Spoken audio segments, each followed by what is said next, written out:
everyone, welcome to this course on Cold War era. In this course, we are going to learn about first the Cuban Missile Crisis, then we will try to understand how is the Cold War defined, the Cold War, the war of atoms, the space race, the emergence of the two power blocs, the non-aligned movement, how did it grow, how did it start, the arenas of Cold War, the alliances existed during that period, what are the benefits of having allies for the supreme powers, the emergence of new international economic order, and the role played by India during the Cold War era. This is a detailed course which covers all the key elements which are required for you to score well and understand the concept clearly. The notes or the issue is being taken completely through a mind map pattern, as you can see here. The course is completely made through keywords which are used for you to understand the word, like special precautions.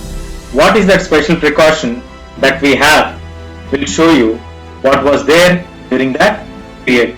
So the entire course is made using different quality website notes and also using the mind map software of Wondershare. So stay tuned. We'll catch you in the next section. Hello everyone. Welcome to this course on the Cold War. Today, let us learn about the concept of Cuban Missile Crisis. What is this Cuban Missile Crisis? We are going to learn in detail about what is the Cuban Missile Crisis. So you can see the picture here, the Cuban Missile Crisis. It is the first stage where the world has set to a issue.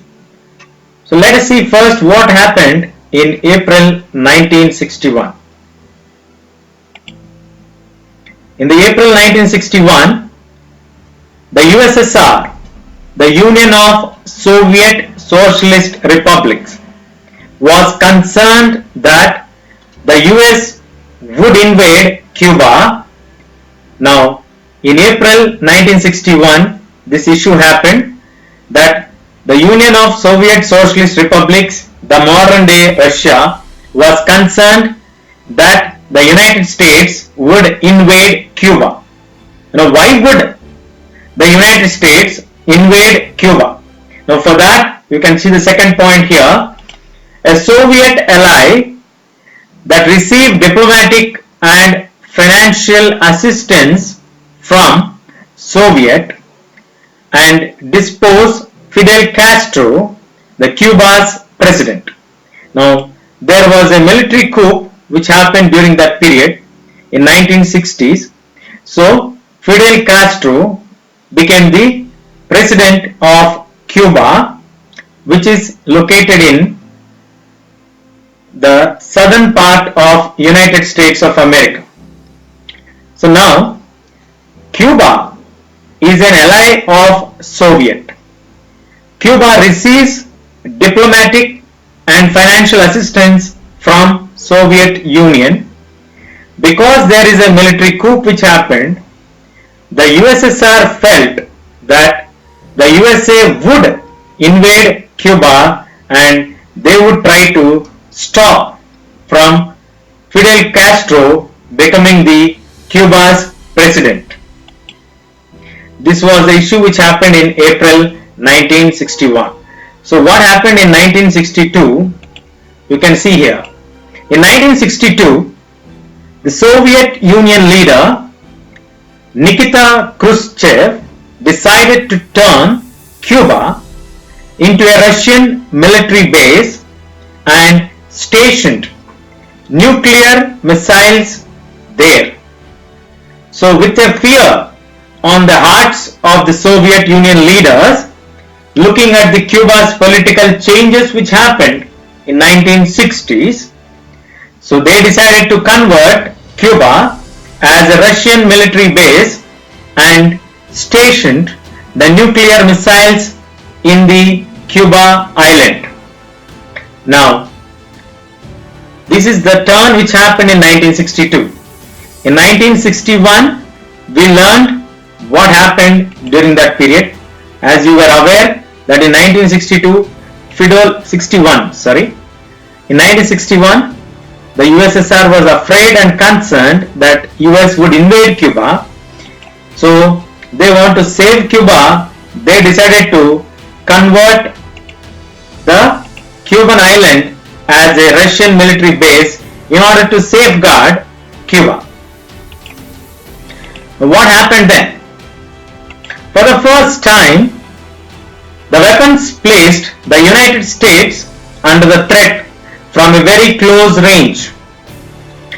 Due to the deploying of the missiles in the Cuban island, for the first time in the history post World War II, the weapons were placed so directly that they can attack the United States from a very close range, and nearly doubling the number of bases on the American mainland that could be threatened by the Soviet Union. Due to the step taken by the Soviet leader Nikita, now the United States is under the direct threat, and from a very close range, this has threatened the security of United States. After 3 weeks of installation, Americans became aware of it. After 21 days, literally 3 weeks after the USSR has installed their missiles at a very close range, Americans became aware of this move, this installation of the missiles. President John F. Kennedy, the then President of the United States, was worried of doing anything that could lead to a full-scale nuclear war between the two superpowers. Now, they have understood that there have been missiles which are being installed there. They are at a very close range. They are at a threat. But the President was worrying that if we do anything that could lead to a full-scale nuclear war between the two superpowers, so we should handle this situation very carefully. So what happened then? Because the nuclear war was never a better option, Khrushchev was ordered to remove nuclear weapons and missiles from Cuba. Now, John F. Kennedy was very clear that the nuclear war was never a better option. So they ordered the Russian or the USSR leadership, Nikita Khrushchev, to remove the nuclear weapons and the missiles from Cuba. The American warships were also ordered to intercept, to stop the Soviet ships heading to Cuba as a symbol of the warning. Seriously, now Americans cannot just be idle looking at the warships, the nuclear weapons and the missiles moving close to Cuba, which is very close to the American mainland. As you can see the picture here on the news headlines as well, ultimatum to Khrushchev, move those missiles, the blockade. So there was a symbol of resistance, a warning of a seriousness that he has to remove his warheads. So what happened then? The prospect, the possibility of the war between the two, United States and the Union of Soviet Socialist Republic, alarmed the entire world. There could be a great war ahead. The prospect, the possibility, as would not have been an ordinary conflict, because when the two superpowers fight, definitely there is a chance that there could be a usage of nuclear weapons and a great disaster. So both sides eventually decided to avoid the war, United States and the Soviet Union. The Soviet ships slowed down and reversed the course. The Cuban Missile Crisis was a turning point in the so-called Cold War. So finally the war was stopped, but it became the first turning point in the Cold War. So to quickly make you aware, it started in April 1961. What was the reason for this one? It is because in 1961 the USSR was concerned that the United States would invade Cuba. Why would they invade Cuba? Because Fidel Castro, they want to depose Fidel Castro, who came up through a military coup, and the Cuba, a small island in the Latin American countries, was receiving a diplomatic and a financial assistance from the Soviet Union. It is also a close ally. In order to stop this, what did the Soviet Union leadership do? In 1962, the Soviet Union leader Nikita Khrushchev decided to turn Cuba into a Russian military base and stationed nuclear missiles there to save Cuba and to stop the United States from deposing the Cuban president Fidel Castro. Now, when the missiles were stationed here for the first time, the weapons placed the United States under threat from a very close range, and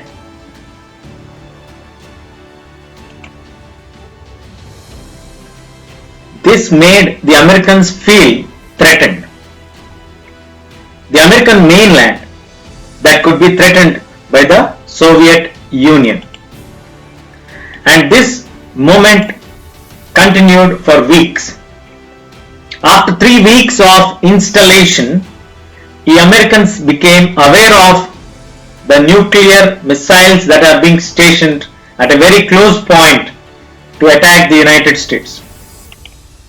The then president in 1960s, President John F. Kennedy of the United States, was wary of doing anything that could lead to a full-scale nuclear war between the two superpowers.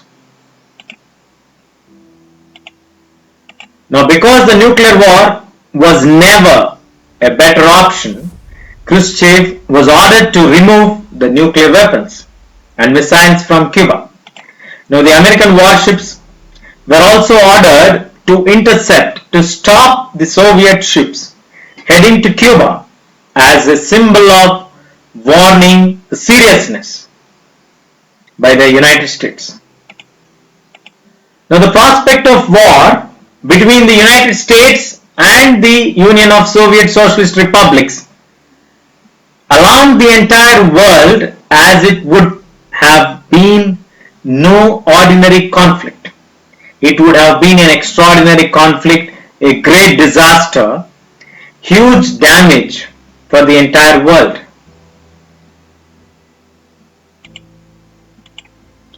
So both sides eventually decided to avoid the war.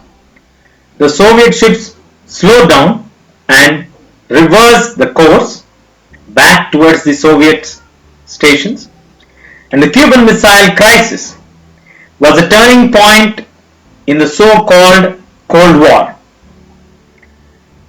So this is about the Cuban Missile Crisis. Stay tuned. We'll catch you in the next section. Hello everyone. Welcome to this module on Cold War, and in this module we are going to learn about how is the Cold War defined?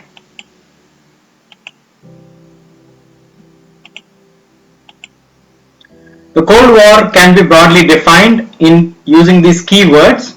First, it is a geopolitical tension, a Truman doctrine, a Cold War. Why it is called as a Cold War? Conflict, destruction, the struggle for supremacy, and engulfed. These are the keywords which can describe or define what or how is the Cold War defined. Let us first learn how it is a geopolitical tension. The Cold War was a period of geopolitical tension following World War II. Now, post World War II, the situation across the world was tensed. That's why we use the word geopolitical tension. It is mainly between the Soviet Union and the United States, as well as their respective allies, that is, the Eastern and the Western blocs. So the entire world is mainly dominated by two superpowers after the World War II, that is the United States and the Soviet Union, and they have formed different allies popularly known as the Eastern and the Western blocs. The World War ended when the United States dropped two atomic bombs on the Japanese cities of Hiroshima and Nagasaki on August 6, 1945 and August 9, 1945 respectively. The bombs were known as the Little Boy and the Fat Man. Now, this shows us that in the World War there was a usage of atomic bombs. There was a great destruction that happened. Now, these two bombs were dropped by the United States. Equally powerful, the Soviet Union. Now, these two superpowers started to fight to gain their supremacy over each other. To increase their supremacy, it led to formation of different allies and different blocs. That's why it is the reason for geopolitical tension. Across the globe, there was a political tension. Now, what is Truman doctrine? This is generally the period considered between with the 1947 Truman doctrine and that ended with the Union's dissolution, that is the Soviet Union got dissolved in the year 1991. So Truman was the diplomat here, you can see here his negotiations, Stalin and Winston Churchill. So Truman doctrine is a proposal to have peace talks, to negotiate. This was started in 1947 and it came to end in 1991. Now coming to the term usage of cold. What does the term cold refers to?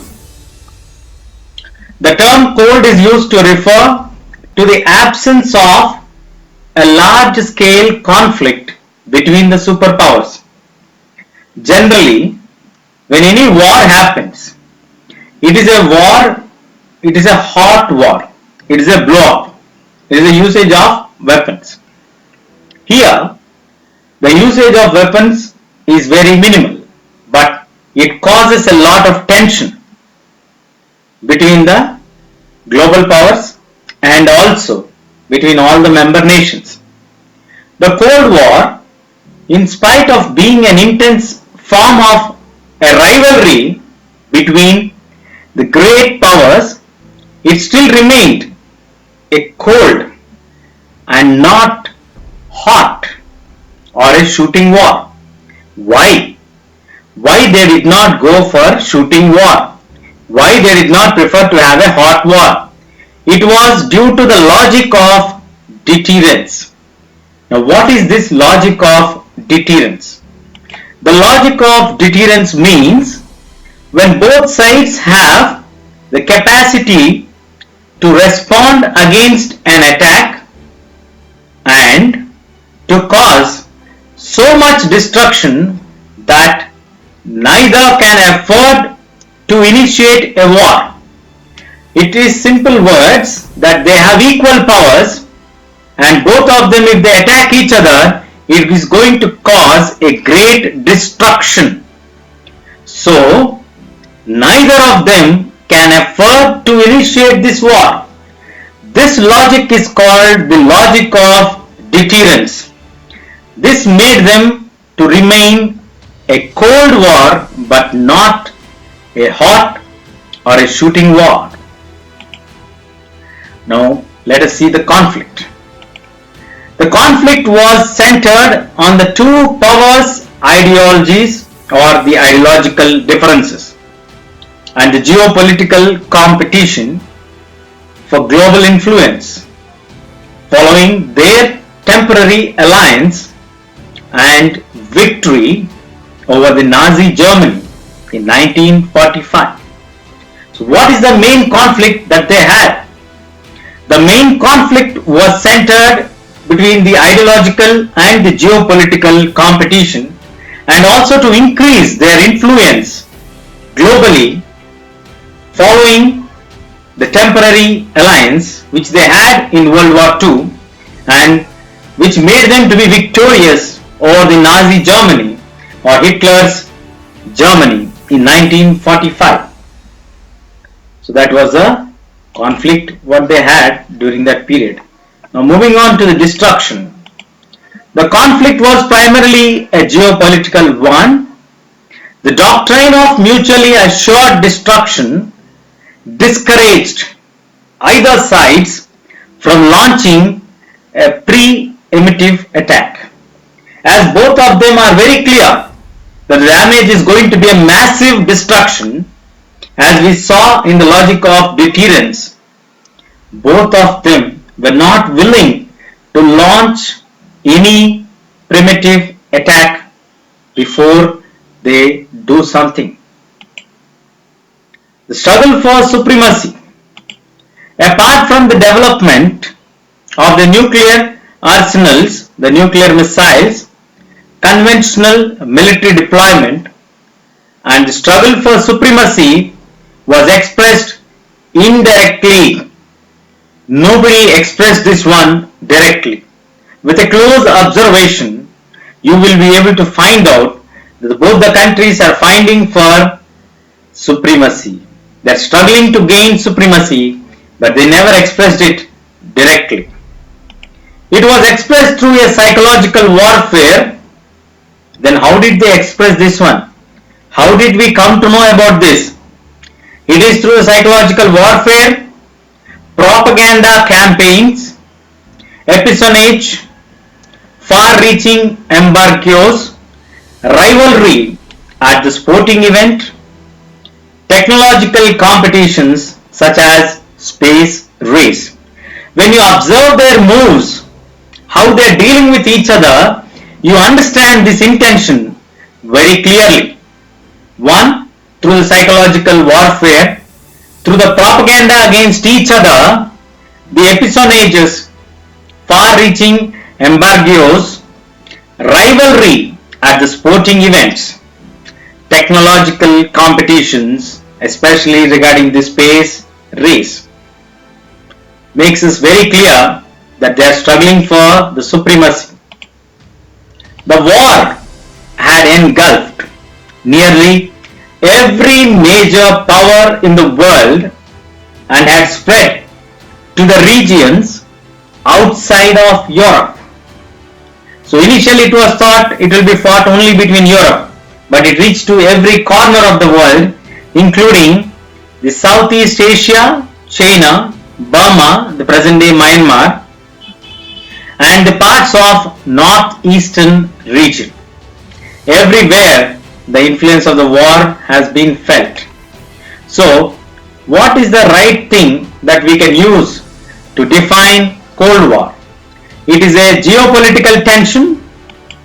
There is a two-man doctrine which was worked out to negotiate between the two superpowers. It is a Cold War. It was never a hot war. There was a conflict, ideological conflict.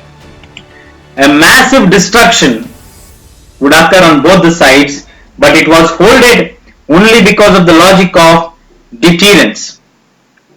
But it is indirectly evident by the moves which are done by both the countries that they are struggling for supremacy, and the World War II was initially thought it will be fought only between the European nations, but it reached to all the major powers in the world. In this way, we can clearly define how is the Cold War, what is the impact of the Cold War. It has its impact, and these are the key words which you can use to explain what are those. Stay tuned, we'll catch you in the next section. Welcome to this module on Cold War era. In this section, we are going to learn about the Cold War, unprecedented arms buildup. Let us dive in deep. So we are going to learn about containment, quadrupling defense, and the arms race. Let us first look at containment.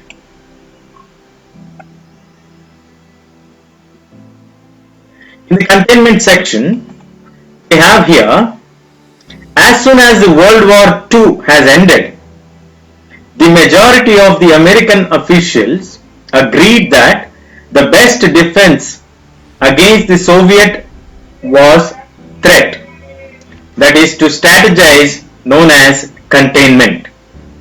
After the World War II has ended, after the bombing of Hiroshima and Nagasaki, as you can see here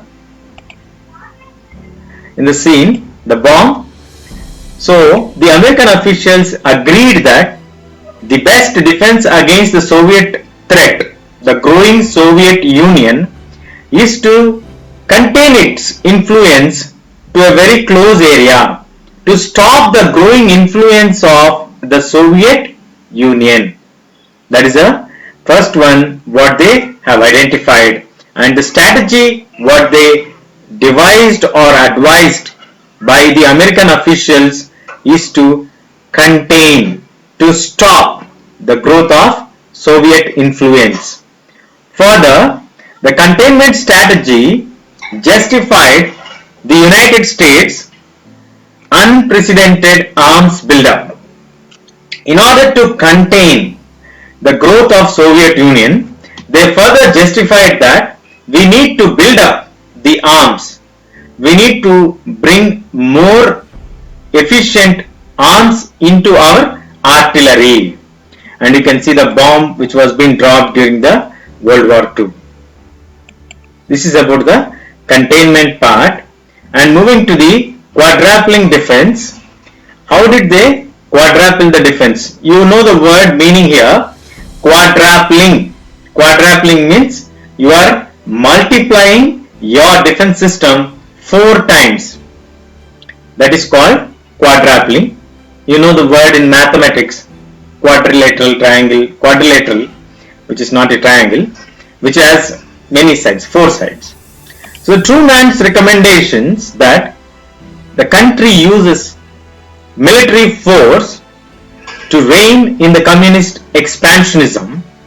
The first recommendation what we get here is the Truman that the country uses military force to rein in communist expansionism, to stop the communist expansionism, as it appeared to be occurring, was reaffirmed in 1950 by the National Security Council, which has reported dubbed NSC 68. So they want to use the military power to stop the growing influence of communist expansion. And there is a report which is being reaffirming the same thing here. You can observe in 1950 by the National Security Council known as NSC 68. Now the recommendations which are made in the report were quadrupling the defense spending to achieve this goal. In order to contain, in order to stop, in order to grow our influence and stop the growing influence of the communist expansionism, the best way is to use your military, and as it is reported by the National Security Council report known in short as NSC 68 in the year 1950, it recommended that we need to quadruple the defense spending to achieve this goal. That's why the United States decided to quadruple their spending on the arms race. And the capitalist bloc, that is the United States, advocated for the development of nuclear weapons, which are similar to those which are used in World War II. So the Western bloc, the capitalist bloc, or the bloc which is led by United States, advocated that we need to develop weapons which were used similar in the World War II like the nuclear weapons. As a result, a deadly, a dangerous arms race erupted. This started again the race. It gave birth for deadly arms race. In 1949, the Soviet Union conducted its own nuclear tests. So in this way, in 1949, the Soviet Union started by testing their nuclear tests, the race to increase their arms. As we can see here now, the Cold War has paved the way for building the arms. Initially, they want to contain the growth of the Soviet Union. How do you contain it? By using the military power. Secondly, there was a recommendation which was made by the National Security Council in 1950, which reaffirmed that you can only stop the growing of the influence of communist society or communist ideology by increasing the defense spending and contain them by using the military force. Due to these recommendations and the ideology of containing the communist bloc, the capitalist bloc advocated that we need to develop the nuclear weapons which were used in World War II, similar to them. And this arms race began in 1949 by the Soviet Union conducting its own nuclear test. So, as a result of this, a deadly arms race erupted. Stay tuned. Hope you all understood how the Cold War has brought an unprecedented arms race build-up. In the next module, we are going to learn about the space race. Let us learn about it. Stay tuned. We'll catch you in the Welcome to this module on Cold War era, and in this section we are going to learn about the space race. What are the key words that need to be remembered in order to understand the space race? The dramatic arena, Sputnik, Explorer 1, NASA, and April 1961. Let us try to understand what happened during this period. Why we are calling this as a space race. The dramatic arena, space exploration, was another dramatic arena for Cold War competition. As you can see the picture here, it has begun a race on the space exploration between the two superpowers.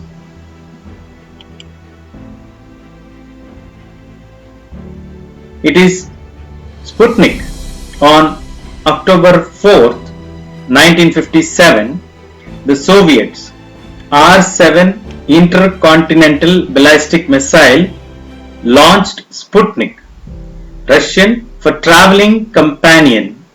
This is the first satellite which was sent. This is the world's first artificial satellite and the first man-made object to enter Earth's orbit. The majority of Americans were taken back by launch of Sputnik, which was not a pleasant one. You can see the picture here. Now it has created a dramatic arena. Russians have launched on 4th of October 1947 a Soviet R-7 intercontinental ballistic missile launched Sputnik. This is the first artificial satellite and also the first man-made object to enter into the Earth's orbit. Now, in counter to this, the United States launched Explorer-1, a satellite designed by the United States Army. Now, it was done under the direction of rocket scientist Wernher von Braun in 1958, which initiated the space race. You can see the image here of Explorer-1 in the orbit. NASA. I think we all are familiar with the name NASA. In the same year, that is in 1958, the President of the United States signed a public order establishing the National Aeronautics and Space Administration, formerly known as NASA, abbreviated, a federal agency devoted to space exploration and several programs aimed at maximizing the military potential of space. You can see a picture here, the NASA delegates here, the astronauts. So they have established a national agency to look into the space administration. In April 1961, the Soviets were one step ahead in launching the first man into space. So the Cold War has brought the two superpowers into a dramatic arena. The launch of Sputnik, in counter to Sputnik by the Russians, Explorer-1 was launched by the United States. NASA was established in 1958, and in April we have seen the Soviets taking one step ahead and launching the first man into space. In this way, the Cold War has brought not only the unprecedented arms build-up but also arms special space race into the picture. Stay tuned, we'll catch you in the next section. Welcome to this section on the emergence of two powers. In the Cold War course, let us learn how the two power blocs have emerged.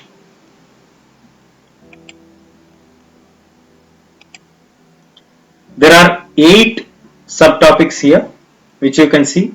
The two superpowers, the promise, first division, how did it happen, the Soviet camp, the NATO, the Warsaw Pact, the alliance system, and the non-aligned movement.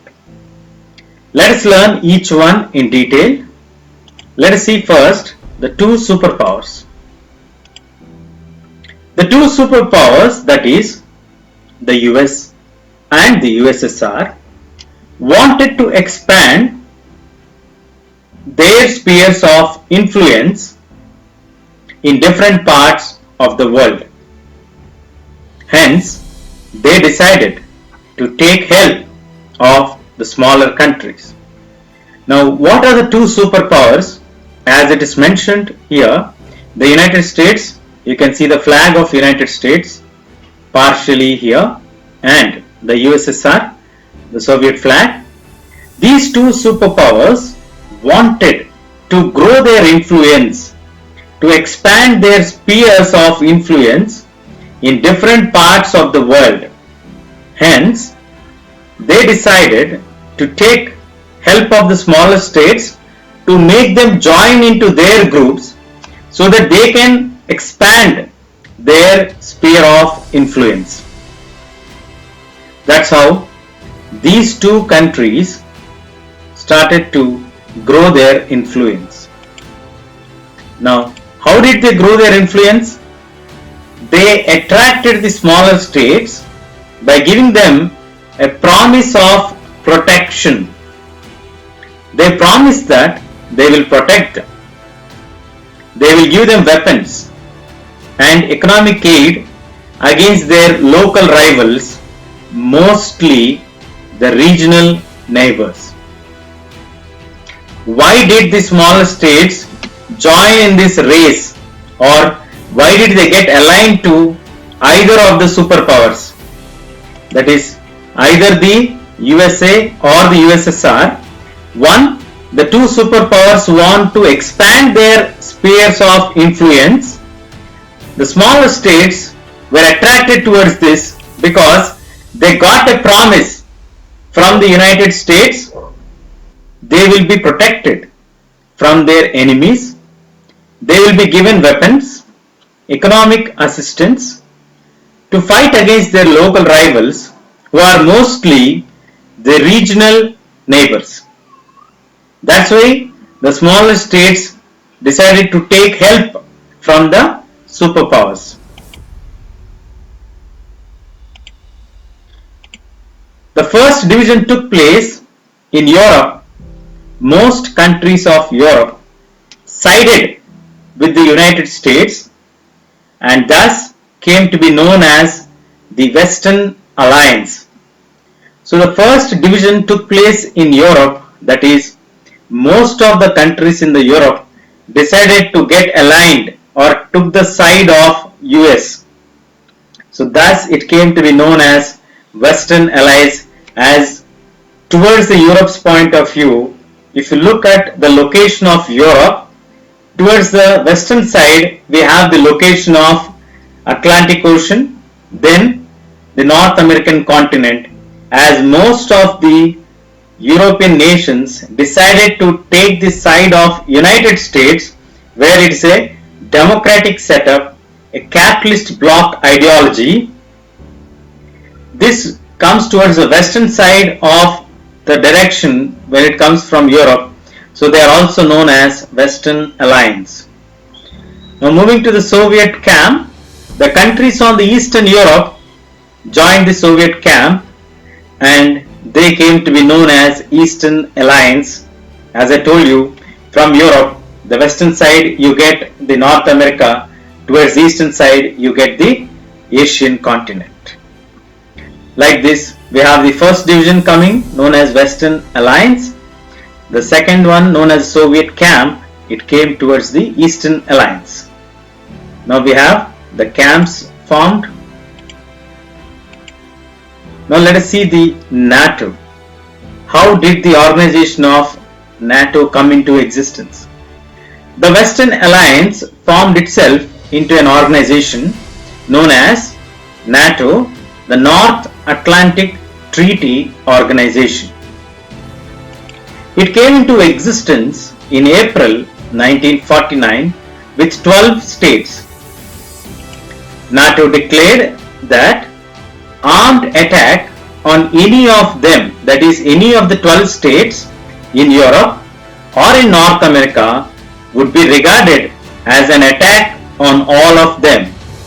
So the Western Alliance were the European nations who sided towards the ideology of United States, formed an organization known as, it came into existence in April 1949 with 12 member states, and they all declared that any one member is being attacked either from Europe or in North America would be regarded as an attack on all of them, and each one would help to defend each other.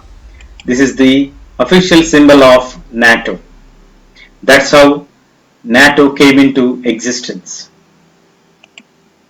Once NATO has come into existence, as we know, there is another organization which is going to come to counter this one, that is the Warsaw Pact. Now the Eastern Alliance came to be known as Warsaw Pact. Now it was led by Soviet Union, and this was established in 1955. Its principal function was to counter the NATO forces in Europe. They want to counter the NATO forces in Europe. This organization or this pact is signed with the prime motto to counter the NATO setup. You can see the official Warsaw Pact. Now the alliance system, the East and Southeast Asia, now US want to grow its influence towards the eastern side, especially Asian continent, in order to counter the growth of Soviet Union.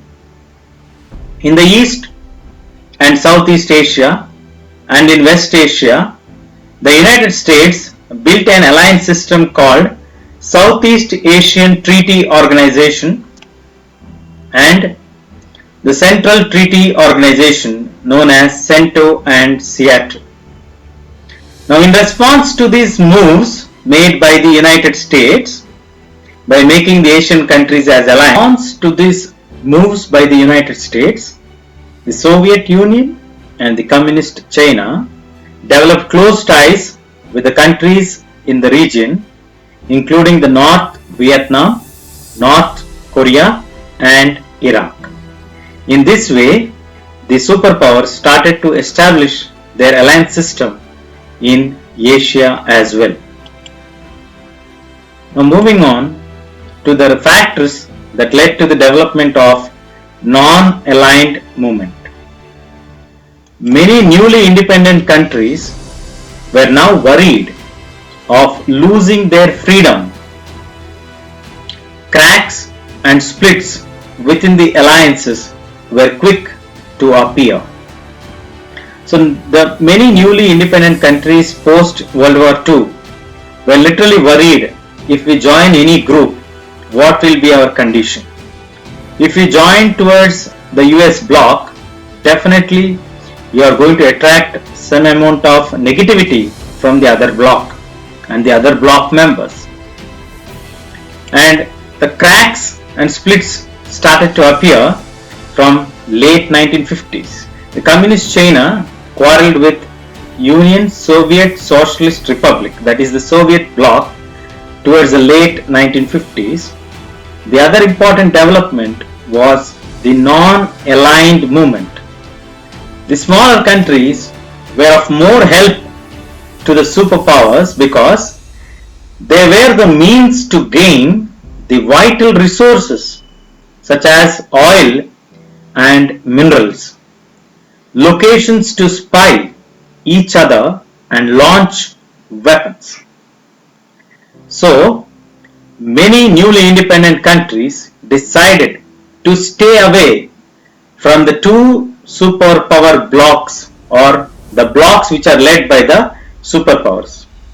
Now, the superpowers also need the smaller countries in order to gain the vital resources such as oil and minerals, and also use their locations to spy on each other and to launch weapons. This led to the foundation of non-aligned movement. The founding members of the non-aligned movement are Ghana, Yugoslavia, India, Indonesia and Egypt. Jawaharlal Nehru was one of the founding member of non-aligned movement. We'll discuss further about the non-aligned movement in the next module. So, in this module, we covered what are the different factors that led to emerge two power blocks in the entire world. What are the two power blocks? What made the smaller powers or the other member nations to join the two superpowers? What was the first division that happened? Then what was the counter division? How did NATO come into existence? What was the counter pact that was signed, that is Warsaw Pact? How did the alliance system spread beyond Europe and reach to Asia? And how did the newly independent smaller states, after suffering for a long period of colonial rule or colonial exploitation, decided not to join any of the power blocks and remain separate from this power block politics? Stay tuned, we'll catch you in the next section. Welcome to this module on non-aligned movement. Let us learn about non-aligned movement. What is this non-aligned movement? The non-aligned movement, as the name it suggests that they are not going to get aligned with any of the power blocks which were existing during the period post World War II. Now we need to remember here, it is the time post World War II, that is after 1945, many countries got independence. Now these newly decolonized countries of Asia, Africa and Latin America, they opted for a third option, that is not to join any of the alliances. As we learned in the previous sections, the entire Europe is divided into two parts or two blocks, the Western bloc and the Eastern bloc. Now, we also need to remember one point here. The non-aligned movement offered the newly decolonized countries of Asia, Africa and Latin America. Now, from where did these countries got decolonized newly now? They got decolonized or they suffered the colonial rule. They got independence from the European nations. Now the Europe is divided into Western bloc or the Eastern bloc. Many of the countries of Asia, Africa and Latin America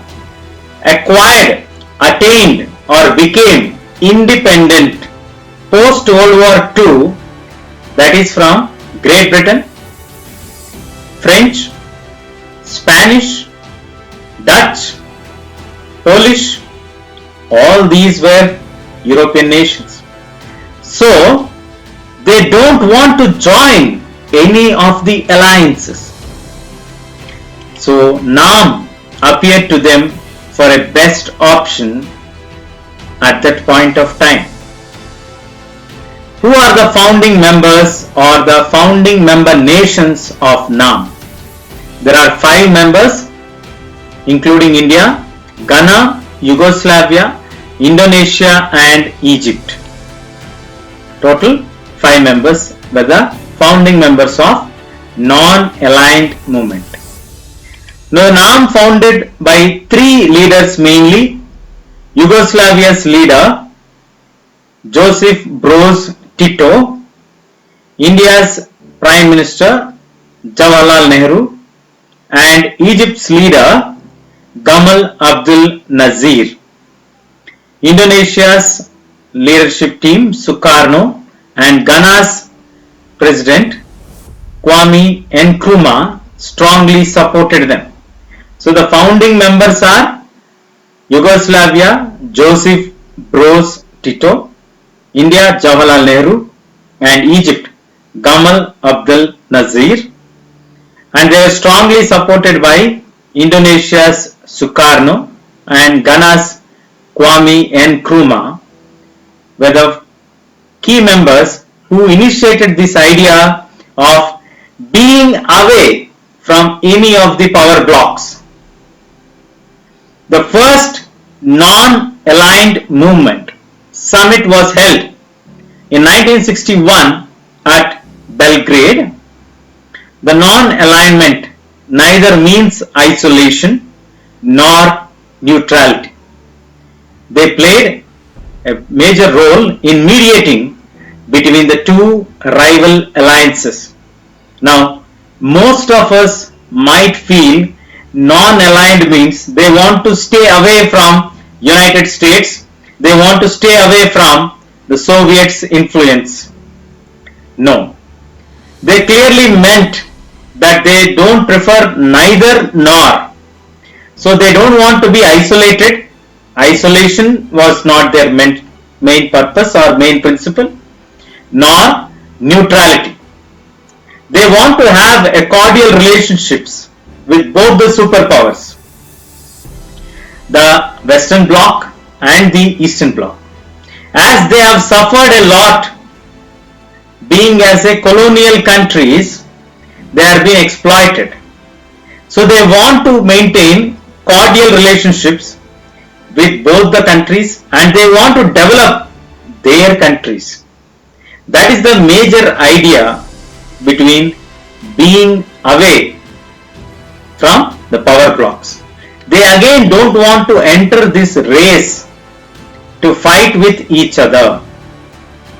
So non-alignment neither means isolationism nor neutrality.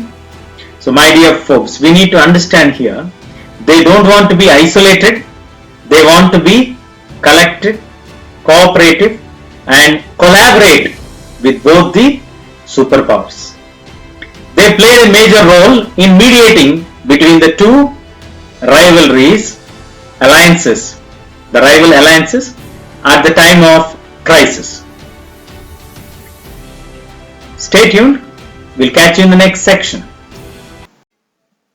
Welcome to this section on the arenas of Cold War. In this section, we are going to discuss what is the arena of the Cold War. What is the impact of the Cold War? You can see here, we can broadly categorize them into 5 categories. That is, there is a crisis due to the Cold War.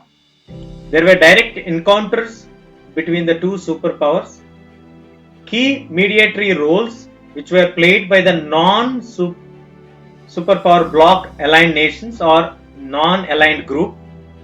Collaboration and few significant agreements which were signed during this period due to the Cold War. Let us see first how it brought crisis and war issues. The first scenario, the arena of the Cold War refers to the areas where crisis and war occurred or threatened to occur. It is a situation where it was a conflict which was a very crucial situation where there is a chance of occurring a war. There was a threat and that occurred between the alliance system, but we need to underline this point and remember very carefully. It did not cross certain limit. Why it did not cross certain limit? As we learned in the previous section, there is a logic called the logic of deterrence. What is this logic of deterrence? The logic of deterrence means that both the powers or both the parties which are in conflict knows that each of them can destroy each other and there can be a huge damage. Both are equal powers. So using that logical deterrence, there was a situation where there was crisis. It led to occurrence of war, but it did not cross certain limits. The Cold War was also responsible for several shooting wars which happened during that period. So it was a reason for crisis and war. So, did the superpowers encounter directly at any point of time? Yes. They encountered each other at 3 different scenarios. One, the two superpowers were poised for direct encounter in Korea during the period of 1950 to 1953. The second encounter is registered in Berlin issue from 1958 to 62, and the third encounter in Congo in the early 1960s. These were the three instances where the two superpowers were poised for direct encounter. Key mediatory role. Who played the key mediatory role? It is Jawaharlal Nehru, one of the key leader of NAM, the non-aligned movement, played a key role in mediating between the two Koreas during the Korean War or the Korean conflict. Similarly, during the Congo crisis, the UN Secretary General played a key mediatory role. So, there are key mediatory members who played an active role who were not part of the two power blocs. This is also one of the arena of the Cold War. Collaboration.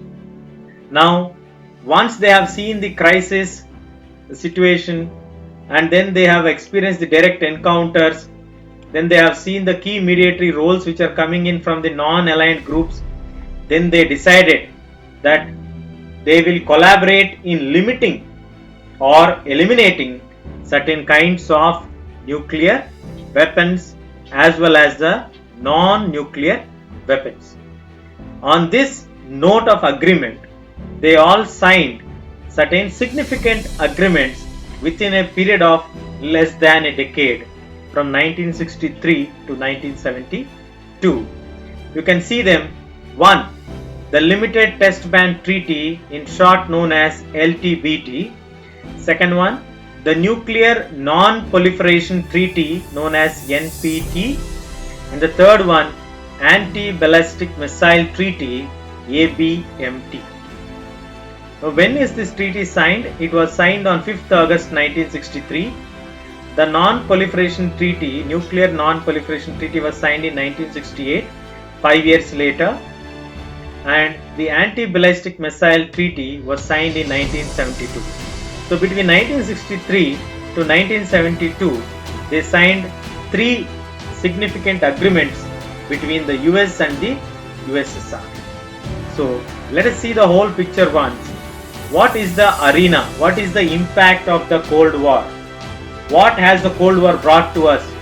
Cold War has brought to us crisis, a war kind of situation between the alliance system, but it did not cross certain limits. There were several shooting wars which happened due to Cold War. Did the superpowers have a direct encounter at any time? Yes, they had it in three instances. One, in Korea between 1950 to 53. Second, in Berlin 1958 to 62. Third, in Congo during the early 1960s. Who played a key mediatory role? Jawaharlal Nehru, as one of the founding member of non-aligned movement, played during the Korean crisis, and also UN Secretary General played a key mediatory role during the Congo crisis. Now, looking at all these developments, the both superpowers decided to collaborate and limit or eliminate certain kinds of nuclear and non-nuclear weapons. And in this agreement, they signed few treaties, significant agreements known as the LTBT Limited Test Ban Treaty on 5th August 1963, Nuclear Non-Proliferation Treaty 1968, and the Anti-Ballistic Missile Treaty ABMT in 1972. So this is the impact of the Cold War, what we have seen. And finally, the two superpowers decided to end this race by signing the significant agreements. At the initial level, this was a reason for a crisis. It got escalated to be a war, but it got stopped due to the logic of deterrence. This is the arena of Cold War. Stay tuned. We'll catch you in the next section. Welcome to this section on alliance. In this section, we are going to learn about the different alliances that existed during the Cold War era. What are the two major alliances? One is the Western Alliance, the second one is the Eastern Alliance.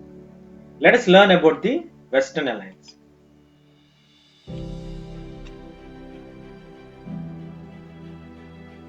The Western Alliance, the North Atlantic Treaty Organization, which was founded in April 1949, was created to formalize the alliance system. So the North Atlantic Treaty Organization was the foundation for the Western Alliance. Now, how many countries were there in this organization or in this alliance?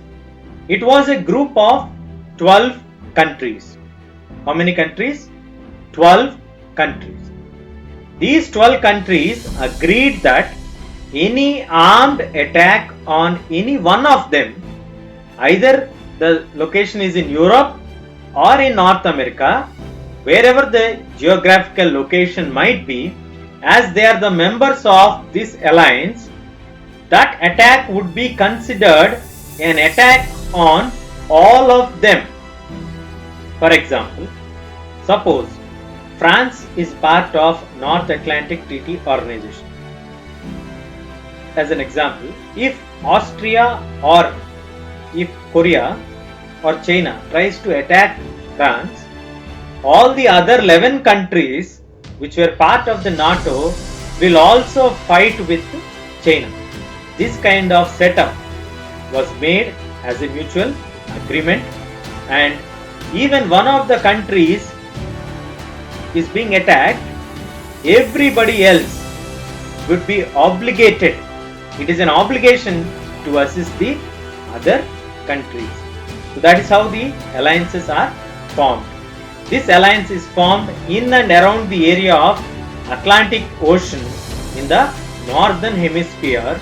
So we call this as North Atlantic Treaty Organization. This is popularly also known as Western Alliance, and mainly this is led by the ideology of liberal democracy. And let us look at the Eastern Alliance. The Eastern Alliance, that is led by Soviet Union, it is also known as the Warsaw Pact.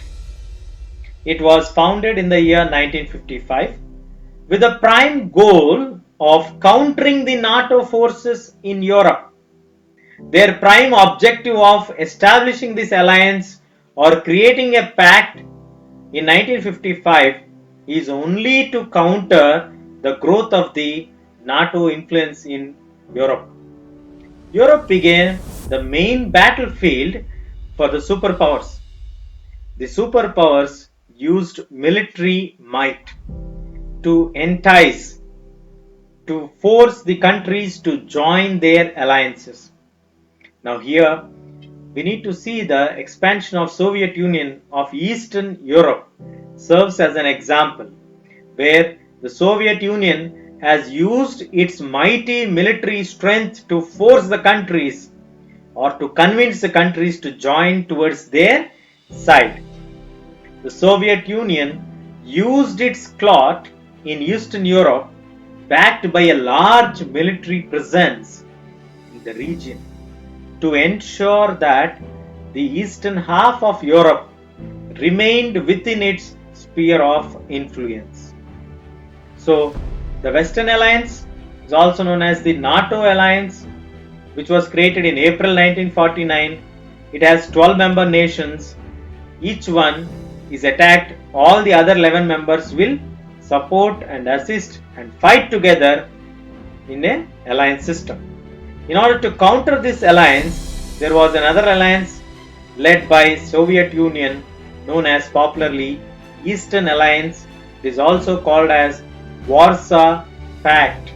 This was founded 6 years later, 1949, that is in 1955, with the prime goal to counter the NATO forces in Europe. Europe became the main battleground for both the superpowers, the western part and the eastern part. They formed the different alliances. Sometimes, in some instances, Soviet Union used their mighty military strength on the eastern part to get the countries towards their side, and also by large military presence in the region to ensure that the eastern half of Europe was remained within its sphere of influence. That's all we have for the alliance system. Stay tuned. We'll catch you in the next section. Welcome to this section on any benefits of having alliance, or what are the benefits of having allies in the background of Cold War era or during the time period of Cold War era. First thing, what are the reasons to have allies? One, could not compete with the superpowers. The newly independent countries could not compete with the superpowers. Resources, the natural resources, financial assistance, and ideological reasons. Let us first explore why they could not compete. First benefit what is there if you are a part of an ally is that the superpower was so powerful. Either you take the case of USA or USSR, both the countries are very powerful that all the Asias and Africa's smaller states combined could not compete with it. Suppose let us say in Asia we have 20 countries and in Africa we have another 15 countries roughly, for an example. Total 35 countries budget, resources, revenue or military would not be able to compete with one US economy, military strength.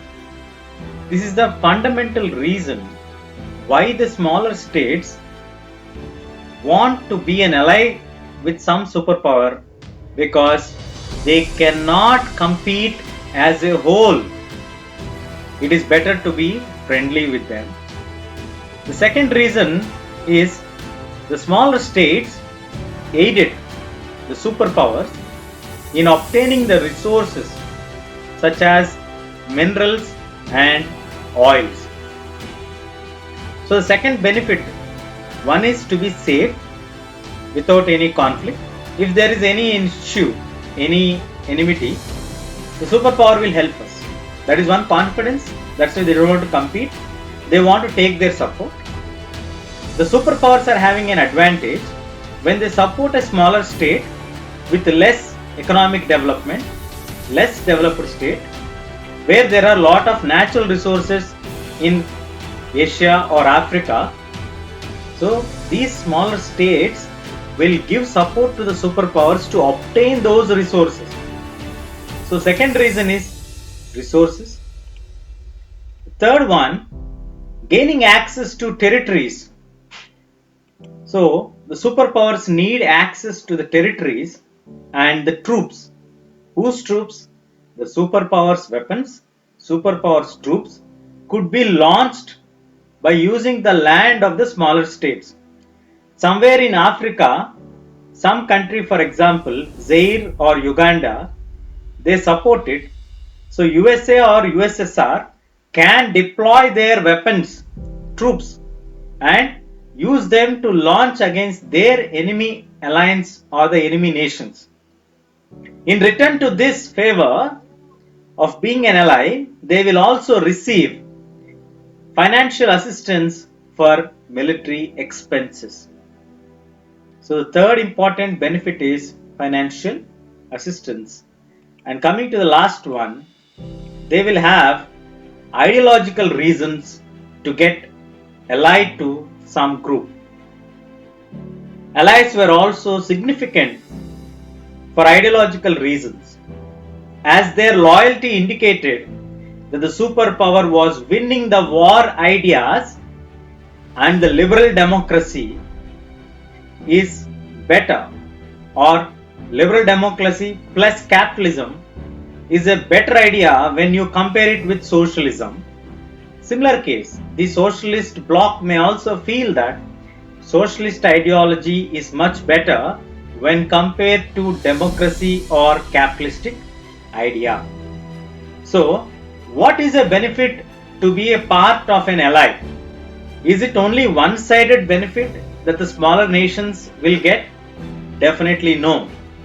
It is a mutual benefit. According to Stephen Covey, it is a fourth principle what he proposed, the fourth habit, win-win situation.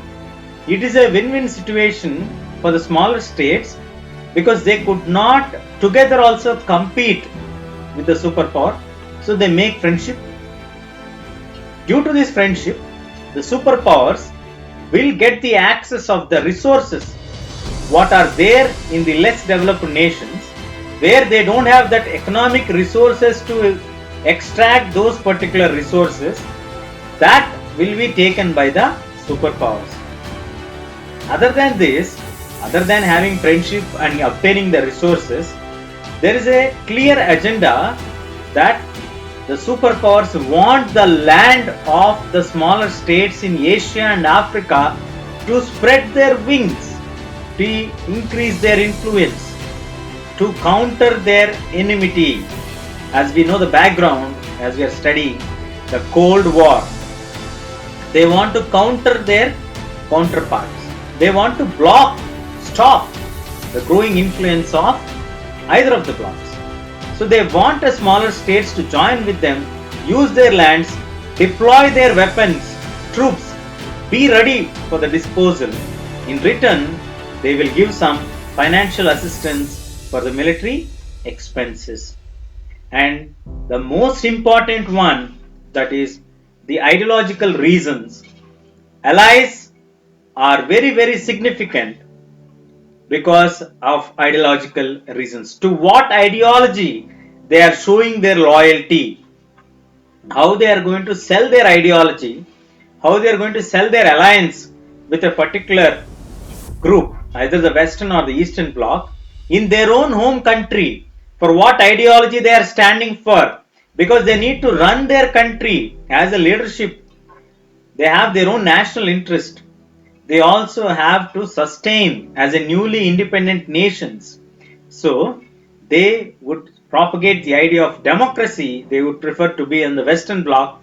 If they want to propagate the idea of socialism, they would prefer to be with the USSR bloc. So like this, there are mutual benefits, win-win situation for the superpowers as well as for the smaller states or the less developed states by being a part of an ally, by making an alliance with a superpower, by joining into one bloc, you get certain benefits mutually. So these are the benefits of having an ally. Stay tuned, we'll catch you in the next section. Welcome to this section on the emergence of new international economic order. In this module, we will learn what are the reasons that made for the emergence of new international economic order. First, to list out the factors, first in the list is the mediators, economic development, political independence, global trading system that existed during that period, and also the UNCTAD. Let's learn about each one. Starting with the mediators, the non-aligned countries served as more than just as a mediator during the Cold War period. They played a very active role. Now, who are these non-aligned countries? The majority of the non-aligned countries who did not join either the United States-led Western Bloc or the USSR-led Eastern Bloc, these are newly independent countries post-World War II, that is after 1945. We generally refer them as third world countries, or we are also classifying them as least developed countries. These countries are facing basic challenges, that is the challenge of economic development and poverty alleviation or eradication. So the non-aligned countries played a major role in the emergence of new international economic order. First thing, because they have their own problem, that is economic development and poverty alleviation or eradication. Let us see how the economic development played a dominant role. The economic development was also critical to the newly independent countries for their basic survival. No country can survive if they don't get proper economic support. So without continued development, a country cannot be truly free. So next comes, for the word free, we need to talk about the political independence. So it would remain economically dependent on the wealthier countries, including the colonial powers, for which it had gained political independence. Now in one form, they have resisted the dominance of the foreign nations in their country. They fought for freedom, they attained freedom. But if they are not economically developing, that may lead to their economically dependent on the wealthier countries, that is the colonial powers or the superpowers. So this realization of the newly independent nations, after the situation, what they understood that economically they are not able to do well because of the existing global trading system, they started to demand for a new international economic order. This realization by the newly independent countries gave the impetus for the development or the establishment of new international economic order. Now, what was the grading system or the trading system that was existing during that period? So let us see here. The first point, the given least developed countries control over the natural resources. The smaller states, the newly independent states, which became a part of the ally system or the alliance, they gave control over their natural resources to the Western countries or developed countries. Now, the natural resources of the least developed countries are used, to put it exact, they are exploited by the developed Western countries.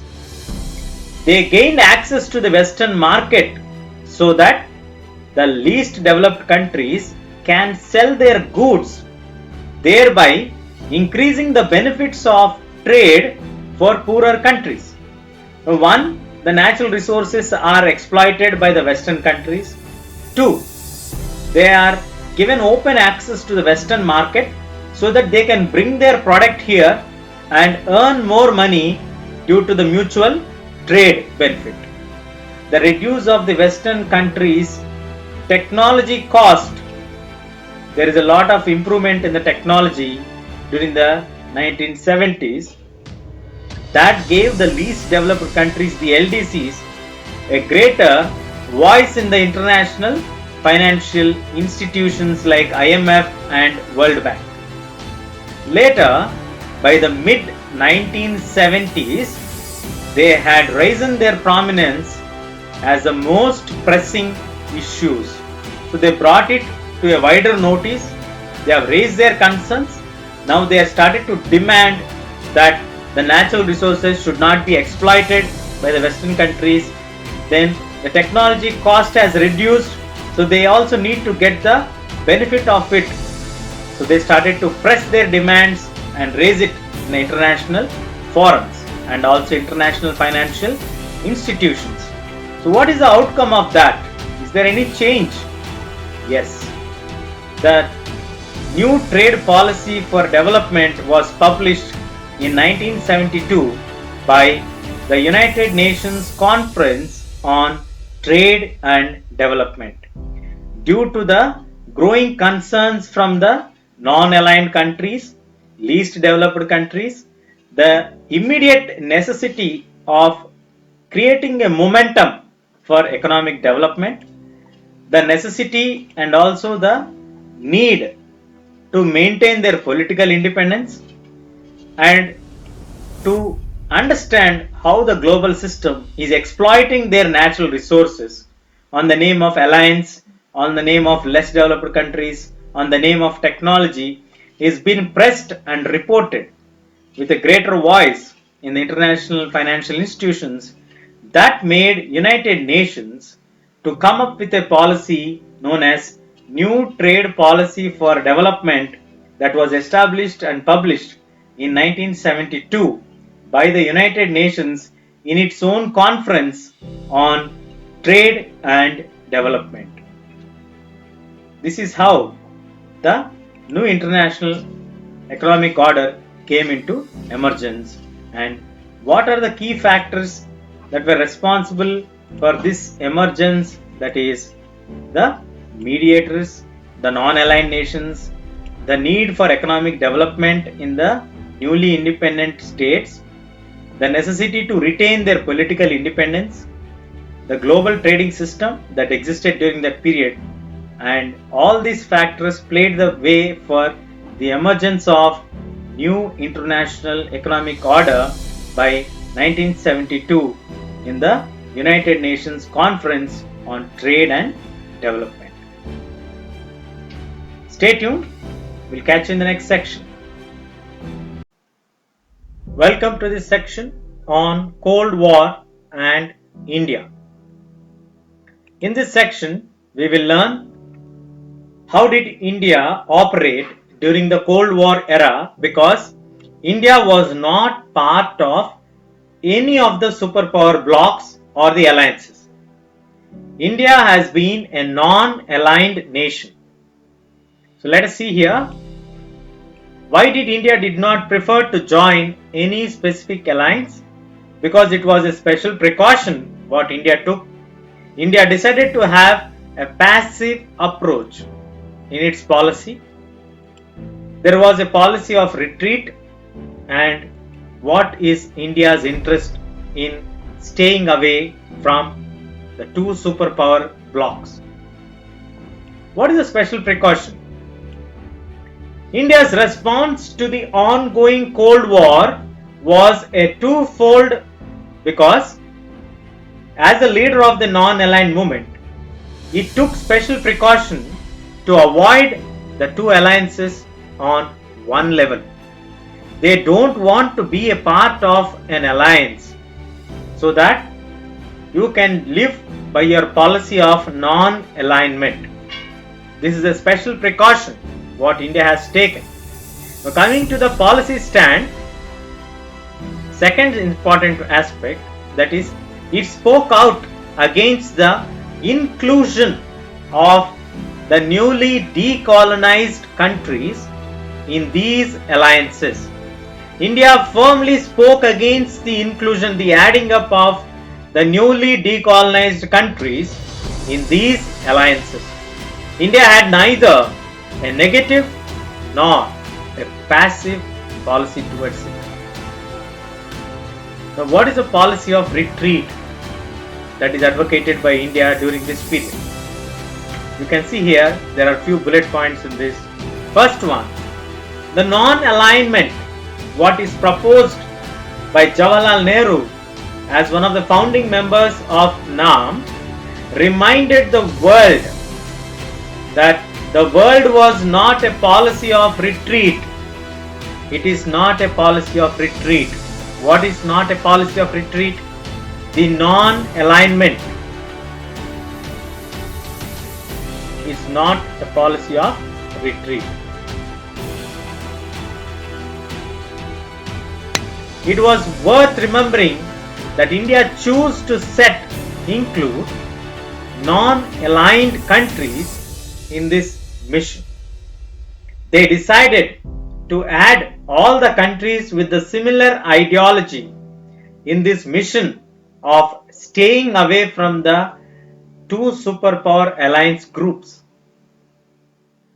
Throughout the Cold War time, that is from 1945 to 1990, India attempted to activate regional and international organizations that were not part of the United States and USSR led alliance. Nehru also believed that the creation of a true Commonwealth free nations, that is the Commonwealth nations which were once ruled by the Britishers, later post World War II, which countries became independent, were creating a Commonwealth of nations, that is for free and cooperating relationship between each other. And also this move of staying away from the power blocks will definitely help to soften, if not the end of the Cold War. They may not be able to end the Cold War, but definitely they can try to soften the tone of the Cold War. India attempted to reduce the tensions between the alliances in order to prevent them from escalating into a full-fledged war. India has put her serious efforts. Whenever there is a conflict, they try to negotiate and try to prevent that from getting escalated into a full-fledged war. During the Korean War in the early 1950s, Indian diplomats and leaders were frequently used to communicate and mediate between Cold War adversaries. So India's policy was not a policy of retreat. This was a stand taken by the Jawaharlal Nehru and the founding members of NAM. Now, we learned that India has a special precaution, that is India's response to the ongoing Cold War was not to stay with any particular alliance at one level, and as a founding member they want to stand by the promise of non-alignment. Secondly, they always spoke out, criticized, opposed the inclusion of newly decolonized countries in these alliances. What is India's interest in making such kind of steps? One, India has took certain international decisions. India tried to maintain a counterbalance. India was maintaining a stand that it will not be bullied by anybody, and there are few criticisms what India has faced due to its non-alignment policy. Let us see each one now. What is the international decision that we are talking about? As India being a non-aligned nation, that enabled India to make international decisions and take positions that benefited India rather than the superpowers and their allies. Whenever there is a conflict, India did not get pressurized by the US bloc or the Soviet bloc. Even though they tried to pressurize India, but India always took a decision which was in favor of her national interest only. That is the first benefit. Second one, India was frequently able to counter the balance. Whenever there is an imbalance, India was able to counter the balance between the two superpowers. If India feels ignored or overly pressurized by one superpower, it may shift its alliance to the other one. It may shift its alliance to the other group or the other superpower. Now, third important feature, India could not be taken for granted or bullied by either of the alliance system, either US bloc or the USSR bloc. These are the benefits what India has gained by being a non-aligned nation. It took always in the favor of its own decision. It never got pressurized or has to take something under the pressure by the superpowers. It tried to maintain the counterbalance of the two superpowers. It could not be bullied or taken for granted by any of the alliance system. These are the three benefits. Now, India has also faced certain criticisms of being a non-aligned nation, as we can see here. One, India is called as an unprincipled nation.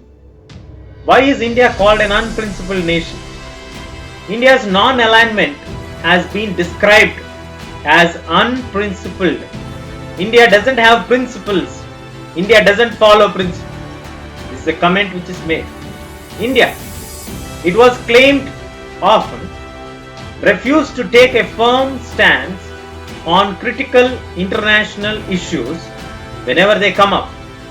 India used to avoid such kind of stance taking steps on the name of pursuing its national interest. So, India has been blamed for not taking any side whenever any international crisis comes, and they used to call them as unprincipled because India always puts its national interest first. For that matter, any country puts their national interest only first. Second criticism what India has faced was, India has been suggested that it is indecisive and it took opposing positions. India cannot take a particular decision properly. India has been criticized for taking opposite stands. India always keeps national interest because India is a third world nation. India is one of the least developed countries as per the terminology of the Western Bloc or the developed nations. So India has faced this criticism when India signed a 20 years treaty of friendship with the Soviet Union in August 1971, where it is said that it will not take any side of the alliance. How can then India sign a treaty of friendship? It is a kind of an alliance. That's what the criticism is being made. Coming to the assistance, India stands that it required a military and diplomatic assistance during the Bangladesh crisis. Why did it take such kind of decision to make friendship with the Soviet Union?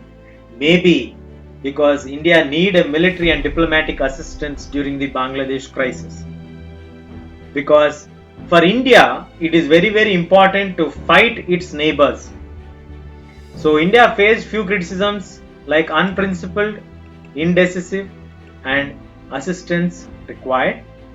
India has taken its stand in the international decisions, maintained the counterbalance, was never being bullied but being criticized for its stance what it has taken. Stay tuned. We'll catch you in the next section.